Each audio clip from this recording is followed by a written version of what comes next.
சிறகடிக்க ஆசை சீரியலில் இனி நடக்கும் அப்படிங்கிறத பார்க்க போகிறோம். மனோஜுக்கு வந்து ஓவராக கடன் ஆயிடுச்சு. கடையில் வருமானமே இல்லை.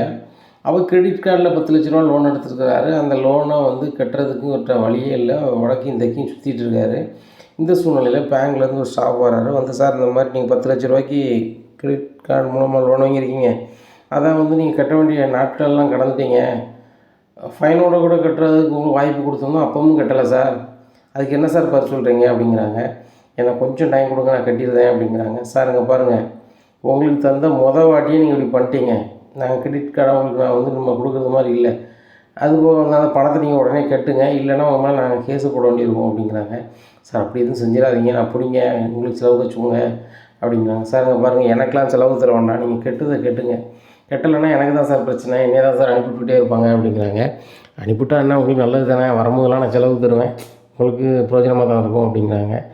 என்ன மனோஜ் சார், நீங்கள் இவ்வளோ பண்ணுறீங்க, அதை கட்டி முடிச்சிடலாம்ல அப்படிங்கிறாங்க. இல்லை, நான் பெரிய அளவில் பிஸ்னஸ் பண்ணதுக்கு முதலீட்டை போட்டேன் அப்படின்னு பில்டப் பண்ணுறாரு. அதுபோக எங்கள் மாமா வந்து மலேசியாவில் மிகப்பெரிய கோடீஸ்வரர், அவர் ஒரு லாக்கில் இருக்கார். அவர் எப்படியும் ஒரு வாரத்தில் ரிலீஃப் ஆகிடுவார்னு நம்புகிறேன். அவர் வந்துட்டார் அப்படின்னு சொன்னால் பல கோடி ரூபாய்க்கு அதிபதி நானும் என் வீட்டம்மாவும் தான்.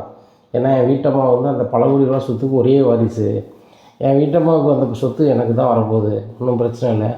நான் இது பண்ணிட்டேன்னா உங்கள் பேங்க்கே கூட நான் பெரிய அளவில் வந்து பணத்தை டெபாசிட் பண்ணுறோம். அதுபோக வந்து உங்களுக்கு நல்ல பேர் கிடைக்கும், உங்களை சொல்லியும் உங்கள் மேனேஜர்கிட்ட டெபாசிட் பண்ணிடுவோம் அப்படிங்கிறாங்க. அப்படியா சொல்கிறீங்க, சரி ரொம்ப சந்தோஷம், சரி முடிஞ்ச அளவு சீக்கிரம் கேட்டுங்க, நான் கிளம்புறேன் அப்படின்னு சொல்லிட்டு போகிறாங்க.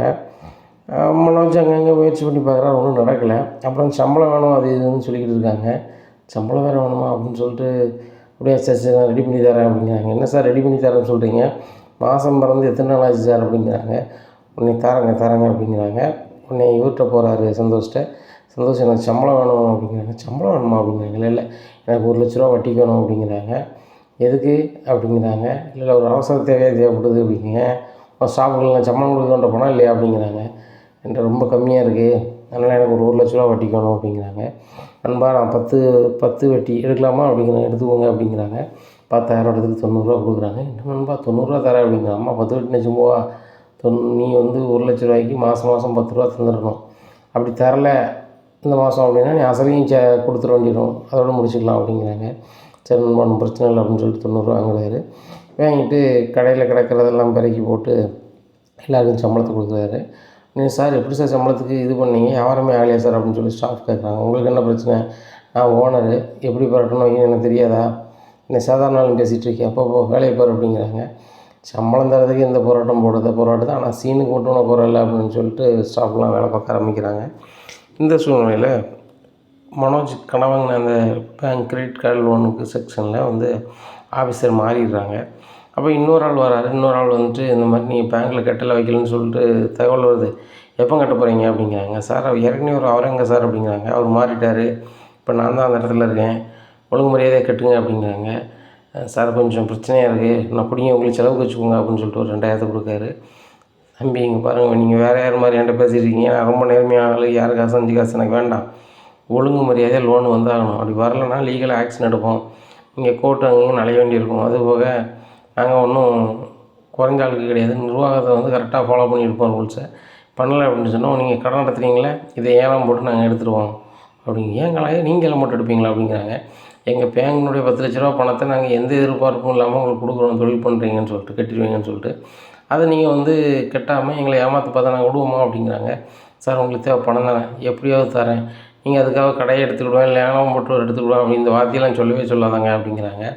சாருங்க பாருங்கள், நீங்கள் கரெக்டாக கேட்டிங்கன்னா உங்கள் கடைக்கிட்ட நாங்கள் வரப்போகிறதும் கிடையாது, வைக்க போகிறதும் கிடையாது, எந்த இதையும் பேச போகிறது கிடையாது, நீங்களும் எங்களுக்கு ஒரு கஸ்டமராக போயிடுவீங்க. ஆனால் நீங்கள் எதுவுமே செய்யாமல் இருக்கும்போது நாங்கள் இப்படி தான் சார் செய்ய முடியும், உங்களுக்கு இன்னும் 1 வாரம் டைம் சார், 1 வாரத்தில் நீங்கள் பணம் கட்டலைன்னா உங்களுக்கு லீகல் நோட்டீஸ் வரும், லீகல் நோட்டீஸ் வந்தது 15 நாளுக்குள்ளே நீங்கள் கட்டலை அப்படின்னா நாங்கள் கோர்ட்டில் ஃபைல் பண்ணிடுவோம், அதுக்கப்புறம் லீகல் நடவடிக்கை தான். ஏன்னா அதுக்கப்புறம் உங்கள் கடையை ஏலம் போடுறதையோ அதுக்கப்புறம் உங்கள் தொழிலை முடக்கிறதையோ யாரும் தடுக்க முடியாது அப்படின்னு சொல்லிட்டு போகிறாங்க. எங்கள் மனசுக்கு ரொம்ப ஒரு மாதிரி ஆயிடுது.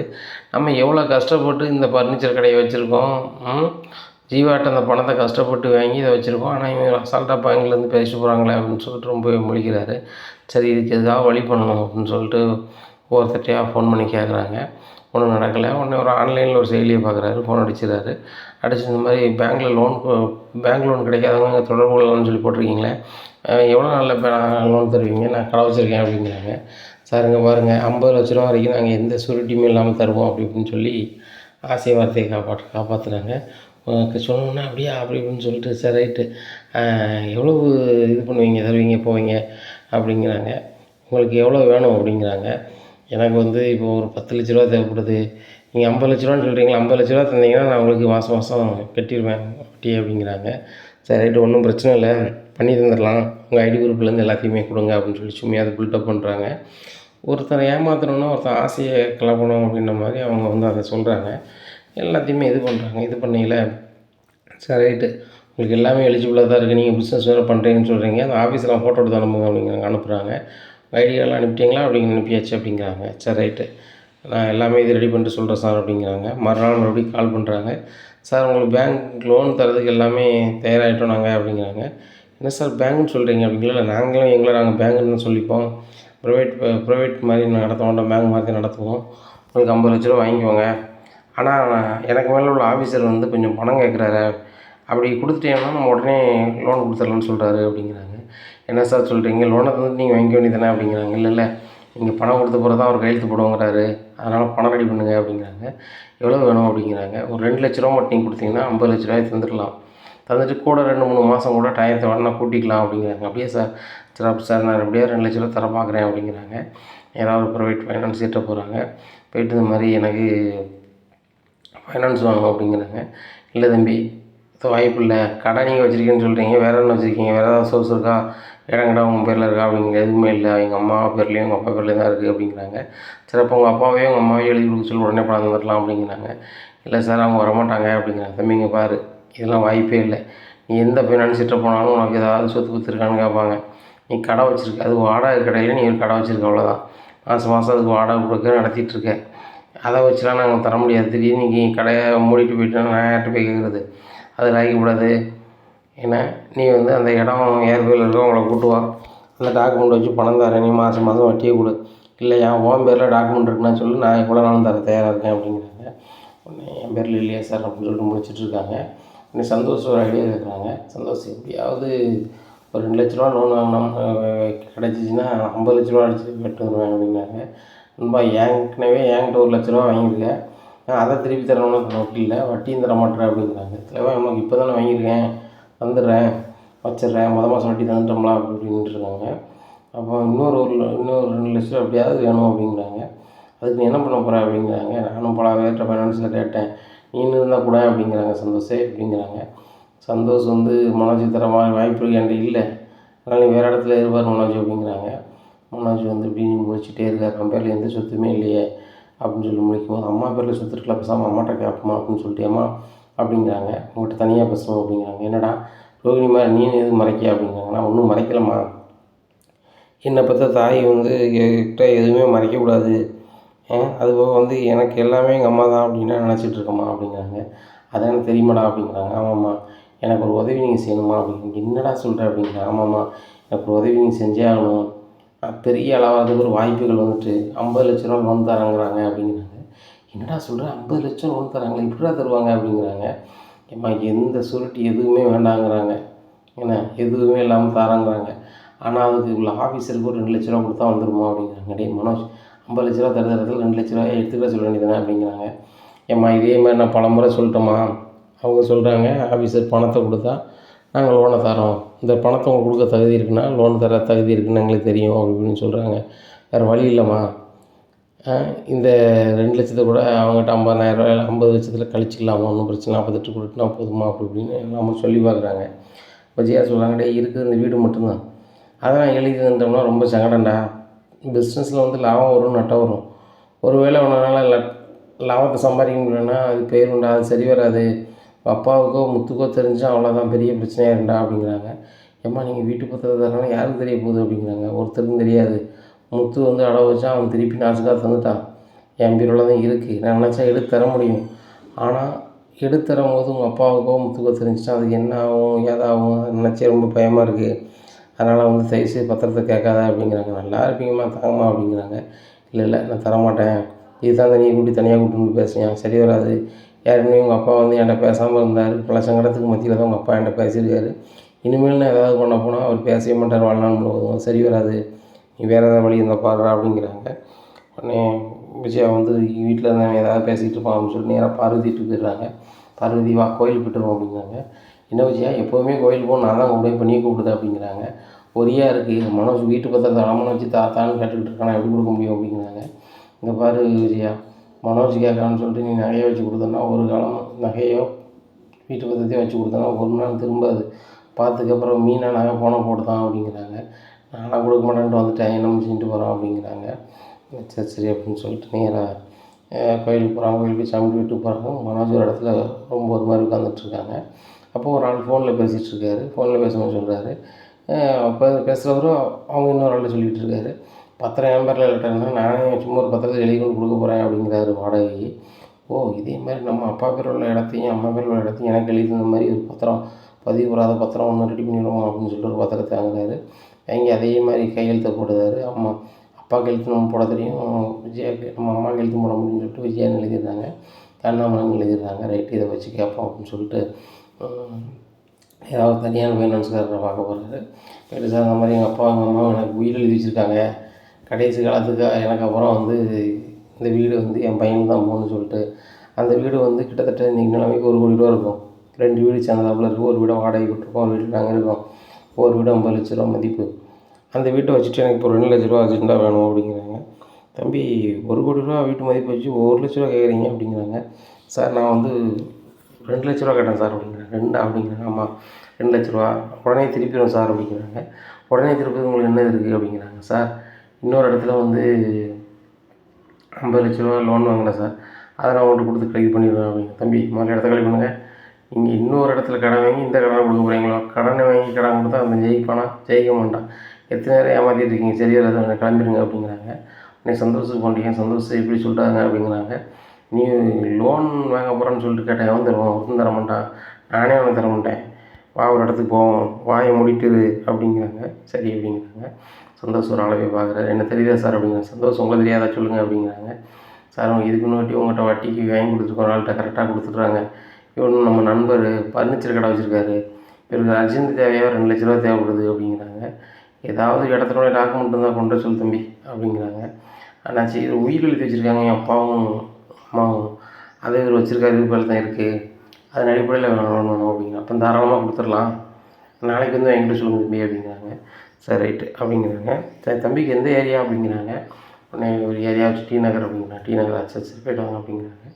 உடனே அவருக்கு ஃபைனான்ஸ் இருக்குன்னு வருது. அந்த ஏரியாவில் முத்துன்னு ஒரு பையன் டிரைவர் உண்டுல, வீடியோ போட்டு கூட வைரலானவன், அவன் நம்பர் கூட நம்ம வேலை பார்க்குறவன்ட்டு ஒருத்தன்ட்டு இருக்குன்னு சொன்னானே அப்படின்னு சொல்லிட்டு டிரைவர் கூப்பிடுதாரு. டே எங்கே இருக்கே அப்படிங்கிறாங்க. அண்ணே கேளுனுக்கே அப்படின்னு மாடிப்பா அப்படிங்கிறாங்க. என்னண்ணே அப்படிங்கிறாங்க. இல்லை ஒரு வீடியோ ஒன்று வைரல் ஆச்சு, அவன் ஃப்ரெண்டுன்னு சொன்னலாம் அப்படிங்க. ஆமாண்ணே அப்படிங்கிறாங்க. அவன் எங்கே இருக்கான்னு சொன்னேன் அப்படிங்கிறாங்க. டி நகரில் அப்படிங்கிறாங்க. ஒரு டி நகரில் ஒரு ஆள் வந்து அவர் பேரில் வீடு இருக்குதுன்னு சொல்லிட்டாரு உயிரின் அடிப்படையில். அந்த வீடு அவருக்கு தான் இருக்கா, வில்லங்கமானாலாம் எப்படி ஆகலாம்னு சொல்லிட்டு அந்த தம்பிகிட்ட கேட்கலாமா அப்படிங்கிறாங்களா. கேட்கலானே, கேட்டால் கரெக்டாக பதில் சொல்லுவான் அப்படின்னு ஃபோன் அடிக்கிறாங்க. முதல் ஃபோனை முத்து எடுக்கலை, 2வது ஃபோனை எடுக்கிறார். ஹலோ அப்படிங்கிறாரு. நண்பா என் ஓனர் வந்து ஃபைனான்ஸ் கொடுக்காரன்னு தெரியுங்களா அப்படிங்கிற. அம்மா நண்பா அப்படிங்கிறாங்க. ஒன்றும் இல்லை, இவன் வீடியோலாம் பார்த்தாரு, ரொம்ப அவனை பிடிச்சி போச்சு அப்படிங்கிறாங்க. சரி சரி ரொம்ப நன்றி அப்படிங்கிறாரு. அது இல்லை, உங்கள் ஏரியாவிலேருந்து ஒரு ஆள் ஃபைனான்ஸ் கேட்க வந்திருக்காரு, வீடை வந்து பதிவு பத்திரத்தில் உயிர் மாதிரி வச்சுருக்கிறாரு, அப்பாவும் அம்மா வெளியே கொடுத்த மாதிரி. 2 லட்ச ரூபா கடன் வந்திருக்காரு, அவருக்கு யார் என்னாலும் தெரியுமான்னு கேட்க சொன்னார் சார் அப்படிங்கிறாங்க. சரி கூட நான் பேசுகிறேன் அப்படிங்கிறாங்க. ஹலோ அப்படிங்கிறாங்க. தம்பி வணக்கம், நல்லா இருக்கீங்களா? நல்லா இருக்கு, நல்ல உதவி செஞ்சுது தம்பி, நல்லா இருக்கு தம்பி. தம்பி ஒன்றும்ல, அந்த அட்ரஸில் நான் ஒரு ஆளை சொல்கிறேன், அவர் அங்கே இருக்காரா இல்லையா, அவர் கேரக்டர் எப்படி அப்படிங்கிற மட்டும் விசாரிச்சு சொல்லிடு தம்பி அப்படிங்கிறாங்க. சொல்லுங்கண்ணே அப்படிங்கிறாங்க. அவர் பேர் மனோஜ், அப்பா பேர் அண்ணாமலை, டி நகரில் மெயின் ரோட்டில் வீடு, வீட்டு நம்பர் வந்து இதுன்னு சொல்லிட்டு 18ஆம் நம்பர் வீடு அப்படின்னு எல்லாத்தையுமே சொல்லிடுறாங்க. இதை கேட்டோன்னே முத்துக்கு ரொம்பவே ஷாக் ஆகிடுது. மனோஜில் அப்படின்னு சொல்லிட்டு அவர் என்ன விஷயமா வந்திருக்காருண்ணே அப்படிங்கிறாங்க. 2 லட்ச ரூபா கடன் கேட்டு வந்திருக்காரு வட்டிக்கு, அர்ஜென்ட்டாக வேணும், நான் தொழில் டெவலப் பண்ணணும்னு சொல்லிட்டு. கரெக்டான ஆள் தானே அப்படிங்கிறாங்க. அண்ணே தயவுசெய்து அவர் கொடுத்துடாதீங்கண்ணே அப்படிங்கிறாங்க. ஏன் தம்பி அப்படிங்கிறாங்க. அண்ணே அவன் வேறு யாரும் இல்லைண்ணே, என் கூட பிறந்தவன் தானே, அவன் நம்பர் பக்கா ஃப்ராடுண்ணே, அவன் பேரில் வீடோ ஏதோ இல்லைண்ணே, வீடு வந்து எங்கள் அப்பா பேர்லேயும் எங்கள் அம்மா பேர்லேயும் இருக்குண்ணே, அவன் பேரில் எதுவுமே இல்லை அப்படிங்கிறாங்க. தம்பி என்ன தம்பி சொல்லுத, உயில் எழுதி கொண்டு வந்திருக்கான் தம்பி ஒரு பத்திரத்தில். உங்கள் அம்மா அப்பா கையில் தான் இருக்குது. அதில் வந்து எங்களுக்குள்ள வீட்டை நான் வந்து எங்கள் மனோஜுக்கு இதை பையனுக்கு கொடுக்குறோம். எங்களுக்கு வாழ்ந்ததில் 3 வாரிசு 2 வாரிசு நான் கொடுக்கல. மனோஜ் வந்து எங்களை சிறப்பாக பார்ப்பாங்கிற நம்பிக்கையில் அவனுக்கு கொடுக்குறோம்னு சொல்லிட்டு எழுதி வச்சிருக்கு தம்பி அப்படிங்கிறாங்க. ஆனால் எங்கள் அப்பா கல் மாதிரி இருக்கார், எங்கள் அம்மா கல் மாதிரி இருக்காங்க. எங்கள் அம்மா வந்து அவங்க வீட்டை யார் பேர்லையும் எழுதி கொடுக்க மாட்டாங்க. ஆனால் வந்து தலைவன் வந்து சிட்டிங் பண்ணி தான் இது பண்ணுறாங்க அப்படிங்கிறாங்க. என்னையும் ஏமாத்த அளவுக்கு ஆகிட்டா அப்படிங்கிறாங்க. அண்ணாச்சி அவன் இதே சொல்லி தான் நான் சத்தம் போட்டுக்கிறேன், நீங்கள் அவன்கிட்ட லோனை கிட்ட மட்டும் தான் கொடுத்துடாதங்க அப்படிங்கிறாங்க. தம்பி கரெக்டாக இருந்தால் மட்டும் தான் கொடுப்பேன், நான் எப்படி கொடுப்பேன், என் காசை சும்மா கொண்டு தண்ணியில் போட முடியுமா? ஒன்றும் பிரச்சனை இல்லை தம்பி, அந்த டாக்குமெண்ட் உனக்கு வந்து உன் ஃப்ரெண்டை கொடுத்து விடுங்க அப்படிங்கிறாங்க. சரி நான் கார் ஸ்டாண்டில் இருக்கேன் கொடுத்து விடுங்க அப்படிங்கிறாங்க. கார் ஸ்டாண்டில் இருக்கார், நேராக அவர் ஃப்ரெண்டு கொண்டு கொடுக்காரு, பாருங்க இதுதான் அந்த டாக்குமெண்ட் அப்படிங்கிறாங்க. எனக்கு எவ்வளோ சேட்டை அப்படின்னு சொல்லிட்டு கோவத்தில் இருக்கார். உடனே செல்வம் சொல்கிறாரு, இவ்வளோ கோவத்தில் போகாத முத்து, ஏற்கனவே கார் ஸ்டாண்டில் ஏதோ சண்டை போட்டு இருந்தாலும் நீ தான் பிரித்து விட்டேன், அதில் வேறு கோவத்தில் இருக்கேன். இப்போ வேறு இவர் கோவத்தை ஏற்றி விட்டாரு, வீட்டில் போய் பிறகு அண்ணனுக்கும் உனக்கும் பெரிய அளவு சண்டை வரும் அப்படிங்கிறாங்க. என்ன இருந்தாலும் பரவாயில்ல செல்வம், இந்த அளவுக்கு அவன் வந்து ஏமாத்த அளவுக்கு போன பிறகு அவனை விடவே கூடாது. திருட்டு பத்திரம் போட்டது அளவுக்கு போயிட்டான், திருட்டு பத்திரம் போட்ட கையை வந்து முறிக்காமல் போட்டக்கூடாது அப்படிங்கிறாங்க. முத்து நீ இப்படியே தான் பேசிகிட்டு இருப்பியா? உன் மச்சின கையை நொறிச்சதுலேருந்து அதுக்கப்புறம் உனக்கு பேச்சுக்களே இல்லாமல் போயிட்டு இப்போ உங்கள் அண்ணனுக்கு இப்படி செஞ்சால் உங்கள் அண்ணனுக்கு உனக்கும் பேச்சுக்கள் இல்லாமல் போயிடும் அப்படிங்கிறாங்க. நல்லவங்க 4 பேர் இருந்தால் போதும் செல்வம், இவனை மாதிரி கெட்டவன் வந்து ஒருத்தன் கூட தேவையில்லை. அவன் அண்ணனாக இருக்கான் எவனாக இருக்கான், நேர்மையாக இருந்தால் நம்மளோட கூட பிறந்த அண்ணனாக நினைப்போம். இப்படி திருட்டு வேலை பார்த்தா திருடன் தானே. அந்த வீடு எங்கள் அம்மா பேர்லையும் எங்கள் அப்பா பேர்லையும் இருக்குது, எங்கள் அம்மாவும் எழுதி கொடுக்கல எங்கள் அப்பாவும் எழுதி கொடுக்கல, இப்படியும் ஒரு பத்திரத்தை செட் பண்ணி கொண்டு கொடுத்துருக்காங்க. நல்ல வேலை இந்த ஃபைனான்சியல்காரு கூட்ட வேலை பார்க்குறது என் ஃப்ரெண்டு, அதனால் வந்து என்னை பற்றி சொல்லி வச்சுருப்பான் போல இந்த வீடியோ வைரல் ஆனதுலேருந்து. அதுக்கப்புறம் அவர் எனக்கு தெரிஞ்சிருக்கு. இல்லைன்னு வச்சுக்கோங்க, என்கிட்ட கேட்காம வேறு யார்ட்டையாவது கேட்டிருந்தாங்கன்னா அவங்களும் பணத்தை கொடுத்துருப்பாங்க. இவனும் ஏமாற்றி வாங்கிட்டு போயிருப்பான், பணத்தை கட்ட மாட்டான், அவங்க வீட்டில் வந்து நிற்பாங்க. பிறகு எனக்கு தான் அந்த பிரச்சனை அப்படியே மாறும். இவங்க பேர் இருக்கும்போது நீங்கள் எப்படி கொடுக்கலான்னு நான் கேட்பேன். நான் கொடுத்து பணம் கொடுத்துருக்கேன், வீட்டை காலி பண்ணணும்னு அவங்க சொல்லுவாங்க. பெரிய பிரச்சனையாக தான் வரும். ஒன்றும் பிரச்சனை இல்லை, எல்லோரும் நல்லா தான் போச்சு அப்படின்ட்டு இருக்காங்க. சரி எல்லாம் நண்பன் நினச்சிக்கா, நைட்டுக்கு அனுப்பி கேளு அப்படிங்கிறாங்க. நைட்டுக்கு அணியாக கேட்கணும் அப்படிங்க. இல்லை இப்போ நீ போனால் கோவமாக இருக்கேன், கோவம் தீராது அப்படிங்கிறாங்க. உடனே சரி ரைட் அப்படின்னு சொல்லிட்டு கூலாக இருக்கிறாங்க. உடனே அந்த பத்திரத்தை மீனாவுக்கு அனுப்புகிறாங்க. மீனாவுக்கு போகலை, மீனா பட்டன் செல்லில் தான் யூஸ் பண்ணிட்டு இருக்காங்க. டச் மொபைலை வீட்டில் போட்டு போயிருந்தாங்க. உடனே இவருக்கு அனுப்புகிறார், ரவிக்கு அனுப்புகிறார். ரவி இதை பாடுறா அப்படிங்கிறாங்க. இது என்னது வந்து மனோஜ் பேர்லாம் போட்டு உயில் மாதிரி இருக்குது அப்படிங்கிறாங்க. ஆமாம் நம்ம அப்பாவும் அம்மாவும் அவன் பேரில் உயில் எழுதி வச்சுருக்காங்க அப்படிங்கிறாங்க. எப்போ அப்படிங்கிறாங்க. அவங்க 2 பேருமே எழுதி கொடுக்கல, அவங்க தான் கல் மாதிரி இருக்காங்களே. இவன் வந்து செட் பண்ணி ஒரு இடத்துல லோனு அங்கே போயிருக்கான். அந்த ஆள் எனக்கு தெரிஞ்சாலும் என்கிட்ட கொண்டு கொடுத்துட்டு போகிறாரு, ஒரிஜினல் என்கிட்ட தான் இருக்குது, எங்கே ரவி இருக்குது அப்படிங்கிறாங்க. கடையில் தான் இருக்கேன் அப்படிங்கிறாங்க. பாருடா அப்படிங்கிறாங்க. ஆமாடா வாட்ஸ்அப்பில் அனுப்புறதை பார்த்தேன், இதனடா ஓவராக பண்ணிகிட்ருக்கான் அப்படிங்கிறாங்க. ஸ்ருதி வந்துடுறாங்க. என்ன மனோஜ் இப்படி பண்ணி வச்சுருக்காரு அப்படின்னு கேட்குறாங்க ஸ்ருதி.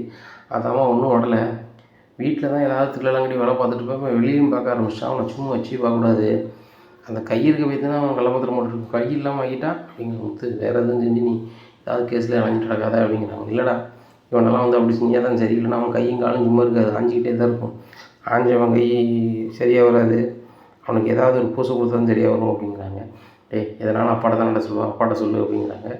ஏற்கனவே அப்பாட்ட சொல்லி தான் வந்து அந்த ரோகிணி கதை வந்து சப்பையாக முடிஞ்சிச்சு, ஆக்சுவலாக நான் தான் இறக்கணும், வேறு வழி கிடையாது அப்படிங்கிறாங்க. முத்துங்க பாரு, நீ எதை சொன்னாலும் அண்ணி எதாவது சொல்லுவாங்க, உன்னால தான் அந்த ஃபேமிலியில் பிரச்சனை, மனோஜை மதிக்க மாட்டேங்க, மனோஜ் பெரிய பிஸ்னஸ் பண்ணுறாரு அப்படி இப்படின்னு என்னத்தையாக சொல்லுவாங்க, அதனால் நீ வந்து அப்பாட்ட சொல்ல தான் இந்த விஷயத்தில் கரெக்டு அப்படிங்கிறாங்க. சுதின்னு சொல்கிறாங்க, மனோஜ் சொல்கிறது தான், மனோஜை பற்றி நீங்கள் வந்து அவங்க மாமாட்ட சொல்கிறது தான் கரெக்டு, ரவி சொல்கிறது தான் கரெக்டு அப்படிங்கிறாங்க. சரிம்மா சொல்லிடுறேன், எத்தனை மணிக்கு வீட்டுக்கு வருவீங்கன்னு சொல்லுவேன், நானும் எத்தனை மணிக்கு வரேன். ஒத்தியில் சொன்னால் கண்டிப்பாக டென்ஷன் ஆவேன், இருக்கிற கோவத்தில் வந்து மனோஜ் கையை முறிச்சே விட்ருவேன், கையிற்கு போய் தான் சொல்லிட்டு அப்படிங்கிறாங்க. நாங்கள் 2 பேரும் 8 மணிக்கு வந்துடுவோம் அப்படிங்க. சரி நானும் 8 மணிக்கு வரேன் அப்படிங்கிறாங்க. மீனாவை ஃபோன் அடிக்கிறாங்க. மீனா எங்கே இருக்குது அப்படிங்கிறாங்க. வேலைக்கு போய்ட்டுருக்குங்க, பூ கொடுத்துட்ருக்கேன் அப்படிங்கிறாங்க. 8 மணிக்கு முடிஞ்சிருமா அப்படிங்கிறாங்க. அதுக்கு முன்னாடியே முடிஞ்சிடும் அப்படிங்கிறாங்க. சரி சரி 8 மணிக்கு நான் வீட்டுக்கு வரேன் அப்படிங்கிறாங்க. எங்கே எதை சொல்கிறீங்க அப்படிங்கிறாங்க. இல்லை 8 மணிக்கு ஒரு கச்சேரி இருக்குது, நான் வந்துடுறேன், பூசை கொடுக்கணும் அவசரமாக அப்படிங்க. என்னங்க என்னாச்சு சொல்லுங்கள் அப்படிங்கிற. ஒன்றும் இல்லை அப்படிங்கிறாங்க. எங்கே எதையோ வச்சுட்டு தான் சொல்கிறீங்க சொல்லுங்கள் அப்படிங்கிறாங்க. மனோஜ் வந்து வீட்டு பத்திரத்தை கள்ள பத்திரம் மாதிரி எழுதி அதை கொண்டு வச்சு லோன் வாங்கிறதுக்கு முயற்சி பண்ணியிருக்காங்க. அவங்க நம்மளுக்கு தெரிஞ்ச ஆட்கள் கூப்பிட்டு கேட்கையில் நான் சொல்லிட்டேன், அவனுக்கு பேரில் எதுவுமே கிடையாது, அவன் பேரில் கொடுத்துடாதாங்க, அவன் கெட்டையும் மாட்டான் வைக்க மாட்டான்னு சொல்லிட்டேன். இதே மாதிரி எத்தனை பத்திரம் எழுதானோ எத்தனை பேர்கிட்ட கடை வாங்கி எழுதானோ தெரில, ஆனால் அந்த கடத்தை வாங்கி கொண்டு வீட்டில் கொடுத்துட்டு நான் வந்து நிறைய லாபம் சம்பாதிச்சேன், இத்தனை டிவி விற்றேன், அத்தனை டிவி விற்றேன்னு புழுவிட்டு கிடக்கான். அவன் ஊர் பூரா கடை வாங்கி வச்சுட்டு தான் அந்த ஆள்கிட்ட வந்து லோன் கேட்கல, நான் ஒரு தொழிலை டெவலப் பண்ண போகிறேன்னு சொல்லிட்டு பணம் கேட்டிருக்கான். தொழிலே அங்கே டெவலப்பே ஆகாது. இவன் லட்சணம் அப்படி தான் இருக்குது. அதனால் 8 மணிக்கு வரேன், ரவிட்டையும் சுருதிட்டையும் சொல்லிட்டேன் அப்படிங்கிறாங்க. ஏங்க சுருதிட்டு சொன்னீங்க? சுருதி சொன்னால் ஆட்டோமேட்டிக்காக ரவிட்டையும் சொல்லுவாங்களே அப்படிங்கிறாங்க. ரவிட்டையும் சொல்லியாச்சு. என்னங்க எல்லாருக்கும் சொல்லிட்டேலாம் அப்படிங்கிற ரவிட்டையும் சொல்லியாச்சு. எங்கள் அப்பாட்ட மட்டும் சொல்லலை, நைட்டு 8 மணிக்கு சொல்ல போகிறேன். சுற்றி இல்லைங்க, நான் இருக்க கடுப்பில் மனோஜ் சொல்லிட்டாங்கன்னா கண்டிப்பாக கையை முறிச்சு விட்ருவேன், எனக்கு அவ்வளோ போகிறது அப்படிங்கிறாங்க. ஏங்க நீங்கள் தயவுசெய்து எதுவும் செஞ்சிடாதீங்க அப்படிங்கிற. ஒன்றும் செய்ய மாட்டேன், 8 மணிக்கு நான் அவங்க அப்பாட்ட சொல்ல போவேன், நீனும் வந்து நின்று பேசிட வேண்டியதான் அப்படிங்கிறாங்க. நைட்டு 8 மணிக்கு எல்லோரும் வராங்க. அப்பா அவங்ககிட்ட ஒன்றும் பேசணும் அப்படிங்கிறாங்க. சொல்கிறா அப்படிங்கிறாங்க. மனோஜ் வரட்டுமா அப்படிங்க, மனோஜ் வா அப்படிங்கிறாங்க. ரோஹித் வாங்க அப்படிங்கிறாங்க. வராங்க. டேய் இந்த பத்திரம் எதுடா அப்படின்னு சொல்லிட்டு தூக்கி போடுறாங்க. இதை பார்த்தோன்னா மனோஜ் அரண்டுறாரு. இந்த பத்திரம் நம்ம எழுதி கொடுத்ததில் அதுவும் ஃபைனான்ஸுக்கார்ட்ட இவருக்கு அப்படி இருந்துச்சு அப்படின்னு சொல்லி முடிக்காங்க. எப்போ இதை படிப்பா அப்படிங்கிறாங்க. படித்து பார்க்குறாரு. அண்ணாமலைக்கு சரியான கோபம். இது என்ன எழுதி கொடுத்து அப்படிங்கிறாங்க. எப்போ அந்த வீட்டை நீங்களும் அம்மாவும் உயிர் எழுதி கொடுத்தீங்களா அந்த வரைக்கும் துறை ஒரு இடத்துல அடமானம் வைக்கிறதுக்காரு. அந்த அடமானம் எடுக்க போகிறவர் எனக்கு ரொம்ப வேண்டியப்பட்டவர். அவர் எனக்கு ஃபோன் பண்ணி சொன்ன இதை வந்து தெரியுது, அந்த ஒரிஜினல் பத்திரமே தந்திருக்காங்க, எவ்வளோ அழகாக அவங்க கையெழுத்து போட்டிருக்கான் பாருங்கப்பா அப்படிங்கிறாங்க. இவனை நம்பி நீங்கள் பேங்க் பாஸ்புக்கு இதை வைக்காதாங்கப்பா, செக்கில் கூட உங்களை மாதிரியே கையெழுத்து போட்டுருவோம் அப்படிங்கிறாங்க. டேய் முத்து என்னடா இப்படி ஆகிட்டான் அப்படிங்கிறாங்க. ஆமாப்பா, இந்த கை இருக்கவே தானப்பா வந்து இப்படி ஒவ்வொரு பத்திரமாக வந்து கள்ளப்பத்திரம் போட்டுட்ருக்கான் அப்படின்னு சொல்லிட்டு கையை வச்சு விட்ருந்தாங்க. எம்மா எப்பா எம்மா எப்பாங்க, டே கண்ணா என்னாச்சு அப்படிங்கிறாங்கம்மா. பெரிய கண்ணன் ஒன்று அப்படின்னு சொல்லிட்டு இது பண்ண முடியல. ருகினி நீ வா ஆஸ்பத்திரி போவோம் அப்படின்னு சொல்லிட்டு ஒரு ஃபோன் அடிக்கிறாங்க ஒரு ஆட்டோக்காரங்க வராங்க. ஏன்னா ஹாஸ்பிட்டல் போயிடுறாங்க. ஹாஸ்பிட்டல் போனோன்னே ஒரு விரல் நொடிஞ்சிச்சு அப்படிங்கிறாங்க. உடனே முத்து எல்லாருமே பார்க்க வராங்க. ஒரு வேலை தான் நொடிஞ்சிருக்கான், இப்போ எல்லா வேலையும் நொடிச்சு விட்ருந்தேன் அப்படிங்கிறாங்க. டேய் நான் போலீஸுக்கு ஃபோன் பண்ண வேண்டியிருக்கேன்டா முத்து அப்படிங்கிறாரு. முத்து நான் போலீஸுக்கு ஃபோன் பண்ண வேண்டியிருக்கோம் அப்படிங்கிறாரு மனோஜ். நீ போலீஸுக்கு ஃபோன் பண்ணு, நானும் போலீஸுக்கு பண்ணுவேன், எங்கள் அப்பா பேரில் இருந்து எங்கள் அம்மா பேரில் இருந்தையும் செட்டிங் பண்ணி பத்திரம் போட்டிருக்கான், இவனை அரெஸ்ட் பண்ணுவேன்னு சொல்கிறான், யார் சொல்லுது நடக்கும் பார்ப்போம் அப்படிங்கிறாங்க. டே முத்து தயவுசெய்து போலீஸுக்கு எதுவும் சொல்லிடாடா, நான் போலீஸை கூப்பிடல வைக்கல அப்படிங்கிறாங்க. பார்த்தியா வச்சியா அவன் என்னெல்லாம் பண்ண ஆரம்பிச்சிட்டான்னு சொல்லிட்டு அப்படின்னு சொல்லிட்டு அண்ணாமலை பேசுகிறாங்க. அவன் என்கிட்ட வீட்டு பத்திரம் கேட்டு பார்த்தா நான் கொடுக்கல, அவன் என்னங்க செய்வான், தொழிலை டெவலப் பண்ணதுக்கு பணம் வேணும்னு நினைக்கிறான், அதை நம்ம தான் கொடுத்து ஹெல்ப் பண்ணணும் அப்படிங்கிறாங்க. விஜய் அங்கே பாரு, நான் ஒரு 27 லட்ச ரூபா கொடுத்தேன், அது தொலைஞ்சிட்டுன்ட்டான். இப்போ என் மாமனார் ஒரு 15 லட்ச ரூபா கொடுத்தாரு, அதுவும் காணலாம், டெவலப் பண்ணணுங்க. இவனை நம்பி இந்த வீட்டை கொடுத்துட்டு நம்ம தெருவில் தான் அனுப்பணும், அது ஏன் அவனுக்கு புரிய மாட்டேங்குது, நான் பல வாட்டி சொல்லிட்டேன் அப்படிங்கிறாங்க. நான் தான் கொடுக்கலையேங்க, அவன் தானே டாக்குமெண்ட் ரெடி பண்ணியிருக்கான், அதுக்காண்டி நம்ம பிள்ளையை வந்து அப்படியே விட்டுற முடியுமா அப்படிங்கிறாங்க. முத்து வந்து கார் எடுக்கணும்னு சொல்லையில் வந்து நீங்கள் வீட்டு பத்திரத்தை வச்சு கொடுக்கூடாதுன்னு சொன்னேன். ஆனால் மனோஜ் வந்து நம்ம 2 பேரும் எழுதி கொடுத்த மாதிரி பில் செட் பண்ணி கொண்டு கொடுத்துருக்கான். இதே சரியாக நாளைக்கு நம்ம காலத்துக்கு அப்புறம் யாருக்கும் பங்கு கிடையாது, எனக்கு தான் பங்குன்னு சொல்லி ஒரு அட்டையை போட்டாலும் பண்ண தான் செய்வான் அப்படிங்கிறாங்க. மனோஜ் அப்படிலாம் பண்ண மாட்டாங்க அப்படிங்கிறாங்க. இப்படி பண்ணுவேன் அப்படி பண்ண மாட்டான், கண்டிப்பாக பண்ணுவான். அதனால் இந்த வீட்டை வந்து நான் சரி பங்காக எழுதி வைக்க போகிறேன் அப்படிங்கிறாங்க. என்னங்க சொல்கிறீங்க, ஏற்கனவே நம்ம 2 பேர் பேரில் தான் 2 வீடு இருக்குது, நீங்கள் எழுதி வைக்க போகிறீங்க அப்படிங்கிறாங்க. விஜய் அங்கே பாரு, இந்த வீட்டை 2 பேருக்கு எழுதிக்கலாம், அந்த வாடகை வீட்டை ஒரு 4 பேர் எழுதிக்கலாம், ஒரு இல்லை அப்படிங்கிறாங்க. உடனே விஜயா சொல்கிறாங்க, என் காலத்து வரைக்கும் நான் யாருக்கும் எழுதி கொடுக்க மாட்டேன் வைக்க மாட்டேன் அப்படிங்கிறாங்க. உடனே மனோஜ் சொல்கிறாங்க, நம்ம என் பேர் எழுதி கொடுங்கம்மா, எனக்கு ரொட்டேஷன் பண்ணது இல்லாமல் அம்மா இப்படி செஞ்சுட்டேன் வச்சுட்டேன் அப்படிங்கிறாங்க. இவ்வளோ வாயாக பேசிகிட்ருக்கா அப்படின்னு சொல்லிட்டு மறுபடியும் வழுக்கிறதுக்கு போகிறாரு. உடனே ரோகிணி சொல்கிறாங்க, என்ன முத்து நினச்சிட்ருக்கீங்க, அவரை ஹாஸ்பிட்டல் படுக்க வச்சு போகிறோம், அதுக்கப்புறம் நீங்கள் ஏட்டி இப்படி தான் பேசிகிட்டு இருப்பீங்களா, ஒழுங்கு மரியாதையாக இருந்துப்போங்க, இல்லைன்னா நானே போலீஸுக்கு ஃபோன் அடிச்சிடுவேன் அப்படிங்கிறாங்க. போலீஸ் வந்து அரெஸ்ட் பண்ணும்போது உங்கள் 2 பேர்த்தையும் தான், நீங்கள் 2 பேரும் ஒன்றா நம்பர் சீட்டிங், ஒன்றா நம்பர் ஃப்ராடு, பார்லரை சொந்தமாக வைக்காமல் சொந்த பார்லர் நடத்துகிறேன்னு சொல்லி பில்டப் பண்ணிட்டு அலையுது. அவன் என்னென்னா தொழிலில் பயங்கர லாபம் கிடைக்கி அப்படி இப்படின்னு சொல்லிட்டு பணத்தோட வரான். அது என்னென்னா ஒருத்தண்டே வட்டிக்கு வாங்கி வச்சுருக்கான். போகிற பக்கம் பார்த்தா வட்டிக்கு விட்டவன் பூரான் வந்து எல்லோரும் அவன் வீட்டில் தான் வந்து நிற்க போகிறாங்க அப்படிங்கிறாங்க. இந்த சூழ்நிலையில் வீட்டுக்கு ஒரு கொரியர் வந்திருக்குன்னு சொல்லிட்டு முத்துக்கு ஃபோன் அடிக்காங்க.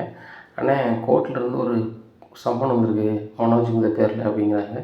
மனோஜுக்கு இந்த பேரில் வந்திருக்கா அப்படிங்கிறாங்க. உடனே மனோஜ் நினைக்கிறான், ஆஹா லேபர் கோர்ட்டுக்கு போகிறான்னு சொன்னாங்களே, கேஸை போட்டானோ போலையே அப்படின்னு சொல்லிட்டு, எங்கேருந்தே வந்திருக்கு அப்படின்னு சொல்லிட்டு முத்து கேட்குறாரு. லேபர் கோர்ட்லேருந்து வந்திருக்கு, மனோஜ் மேலே கேஸ் போட்டிருக்காங்க அப்படிங்கிறாங்க. ஆனால் வரேனே அப்படின்னு சொல்லிட்டு அந்த பேப்பர் வாங்கி நேராக ஹாஸ்பிட்டலுக்கு வராரு. எப்பா தலைவர் மேலே அங்கே வேலை பார்த்துட்டவங்க வந்து கேஸை போட்டிருக்காங்க, இவங்க 4 நாளைக்கு வரைக்கும் வேலைக்கு ஆள் மொத்தமாக உங்களுக்கு ஒரு டீம் போட்டிருக்கு, அதனால் அந்த வழக்கு தலைவரை எதிர்கொள்ள சொல்லுங்கள் அப்படிங்கிறாங்க. டேய் மனோஜ் என்னடா நடக்குது அப்படிங்கிறாங்க. இப்போ நான் எவ்வளவோ சொல்லி பார்த்தேன் கேட்கல, ஆக முடிச்சவங்க போட்டிருக்காங்க, கடைசியில் உனக்கு 5 பைசா கிடைக்காது பாருங்கள் அப்படிங்கிறாங்க. ஒழுங்கா மரியாதையாக தொழில் நடத்தி ஜெயிக்க வழியை பாரு, இல்லையா நட்டப்படாமல் யார்கிட்டையாவது தொழிலை கொடுத்துட்டு அதுக்குள்ளே என்னமோ காசு இருக்கணும் அதை வாங்கி ரோகிணி அப்பா கையில் கொடுத்துட்டு ஏதாவது ஒரு சின்ன வேலையாக படிப்பு தனியாக பாருடா, அதெல்லாம் நல்லது அப்படிங்கிறாங்க அண்ணாமலை. உடனே மனோஜ் சொல்கிறாரு, இதுக்காப்பா எவ்வளோ கஷ்டப்பட்டேன், ஒரு 2 லட்ச ரூபா மட்டும் பெரட்டாக ஊற்றி விட்ருப்பாங்கன்னா 50 லட்ச ரூபா எனக்கு லோன் தந்திருப்பாங்க, 50 லட்ச ரூபா லோன் தந்திருந்தாங்க நான் லெவலே மாறி இருப்போம் அப்படிங்கிறாங்க. இப்படி தானே நீ வந்து இது பண்ணிகிட்டே இருக்க அப்படிங்கிறாங்க. உடனே விஜயா சொல்கிறாங்க, எல்லோரும் முதல்ல வெளில போங்க அப்படிங்கிறாங்க. விஜயா மட்டும் இருக்காங்க. டேய் கண்ணா என் நகையை தரேன் யார்ட்டின்னு சொல்லாத, 2 லட்ச ரூபா கட்டினா 50 லட்ச ரூபா கிடைக்குமா, உடனே அம்மாவுக்கு திருப்பி தந்துடுவியா அப்படிங்கிறாங்க. திருப்பி தந்துடுமா அப்படிங்கிறாங்க. உடனே என் பையன் எந்திக்காது, எல்லோரும் வீட்டுக்கு கிளம்புங்க, ஒன்றும் பிரச்சனை இல்லை, மனோஜ் சார்ஜ் பண்ண போகிறாங்க அங்கே அப்படின்னு சொல்லி அனுப்புகிறாங்க. எல்லோரும் வீட்டுக்கு போகிறாங்க. மனோஜ் தப்பவும் நகையை கொடுங்க அப்படின்னு நகையை காத்தி கொடுக்காங்க. நேராக போய் ஒரு கடையில் போய் அடை வைக்காது, அடை வச்சுட்டு அடவை தான் வச்சுட்டு வந்து பில்லு வச்சுக்கோங்க, நான் உங்களுக்கு லோனை வந்து திருப்பி தந்துடுறேன் அப்படின்னு சொல்லிட்டு போகிறாரு. உடனே மறுபடியும் அவங்களுக்கு கால் பண்ணுறாங்க, இந்த மாதிரி பணம் ரெடி ஆகிடுச்சு சார் அப்படிங்கிறாங்க. இந்த அக்கௌண்ட்டில் போட்டு விடுங்க அப்படிங்கிறாங்க. அந்த அக்கௌண்ட்டில் போட்டு விடுதாங்க. போட்டு விட்டு எப்போ சார் கால் பண்ணணும் அப்படிங்கிறாங்க. இன்றைக்கி பூரா கால் பண்ணாதீங்க, நாளைக்கு கால் பண்ணுங்கள், லோன் ரெடி ஆயிரும் அப்படிங்கிறாங்க. சரி சார் சரி சார் அப்படிங்கிறாங்க. வீட்டுக்கு போயிடுறாங்க. விஜயா காலத்தில் நம்ம நகையை பார்க்குறாங்க, நகை கம்மியாக இருக்குது, விஜயா நகை கம்மியாக இருக்குது அப்படிங்கிறாங்க. பீரோவில் பற்றி வச்சுருக்கேன் அப்படின்னா அப்படியா அப்படிங்கிறாங்க. எப்படியா இருக்குது இந்த சூழ்நிலை. மறுநாள் காலையில் விடியுது. விடிஞ்சோன்னா மனோஜ் அந்த நம்பருக்கு கால் பண்ணுறாங்க. நம்பர் சுவிட்ச் ஆஃப்னு வருது. மறுபடியும் ஃபோன் அடிக்கிறாரு. அங்கே சுவிட்ச் ஆஃப்னு வருது. என்ன இந்த சுவிட்ச் ஆஃப் ஆகிட்டா சார்ஜர் இல்லையா அப்படின்னு சொல்லிட்டு மறுபடியும் அடிச்சு பார்க்குறாரு, எடுக்கல. உன்னையம்மா நான் ஏமாந்துட்டு நினைக்கம்மா அப்படிங்கிறாங்க. என்னடா சொல்கிற அப்படிங்கிறாங்க.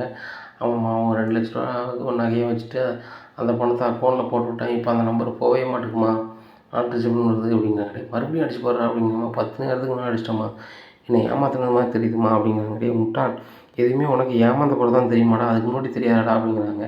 நம்ம நான் எவ்வளவோ முயற்சி பண்ணி பார்த்தேன், எனக்கு கிடைக்கல, அதனால் 50 லட்ச ரூபா உடனே தராங்கன்னு சொன்னோன்னே நான் இது பண்ணிட்டேன் அப்படிங்கிறாங்க. அப்படின்னு முத்துக்கு இந்த தகவல் தெரிய வருது. முத்து சிரிக்கிறாரு. ரொம்ப சூப்பரு, ரொம்ப சூப்பரு, கேட்டால் 4 டிகிரி படிச்சிருக்கேன், 5 டிகிரி படிச்சிருக்கேன்னு சொல்லிட்டு பேசுவேன். இலையை பொறுத்தனை ஏமாத்துறதுக்குன்னா ஆசையை காட்டுதானே ஏமாற்றுவாங்க. ஏமாந்துட்டியா முடிஞ்சதா, அம்மா நகையும் முடிஞ்சதா அப்படிங்கிறாங்க.